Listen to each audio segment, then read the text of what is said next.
हम करें बात दलीलों से तो रद्द होती है, उनके होठों की खामोशी भी सनद होती है। कुछ न कहने से भी छिन जाता है इजाज़े सुखन, जुल्म सहने से भी जालिम की मदद होती है। सभापति महोदय, मैं राष्ट्रपति के अभिभाषण पे अपने बात रखने के लिए खड़ा हुआ हूँ। उस दिन देश की संसद के गलियारों में सरकार की तारीफ करती हुई महामहिम की आवाज गूंज रही थी, तो उधर मेरे कानों में हसदेव के जंगलों में आदिवासियों को जिंदगी देने वाले पेड़ों पर चलती हुई कुल्हाड़ी की आवाज गूंज रही थी। सभापति महोदय, इस तरफ महामहिम के भाषण पर प्रधानमंत्री जी संसद की मेज थपथपा रहे थे और उधर उत्तराखंड की अभागी बिटिया अंकिता भंडारी के इंसाफ की आवाजें मध्यम पड़ती जा रही थीं, जो आज भी पूछ रही हैं कि आखिर वो वीआईपी कौन था जिसके लिए अंकिता भंडारी को मार दिया गया। सभापति महोदय, इधर महामहिम सामाजिक न्याय की बात कर रही थीं और उधर उत्तराखंड के कोटद्वार में नफरती लोगों के खिलाफ एक बुजुर्ग को बचाने के लिए खड़ा हुआ दीपक, जो मोहब्बतों की रोशनी लेके खड़ा हुआ था, उसके खिलाफ कोटद्वार की पुलिस गंभीर धाराओं में एफआईआर दर्ज कर रही थी। और वो भी उस दिन हो रहा था जब उत्तराखंड के मुख्यमंत्री कोटद्वार में मौजूद थे। ये नया भारत है जहां दंगाइयों के खिलाफ एफआईआर नहीं होते, बल्कि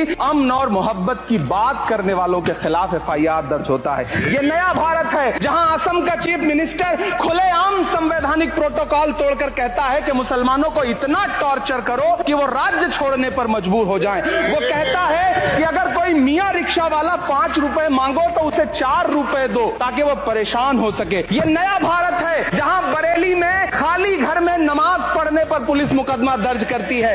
ये नया भारत है जहां क्रिसमस की तैयारी करते हुए ईसाइयों पर सरकार मुकदमा दर्ज करती है।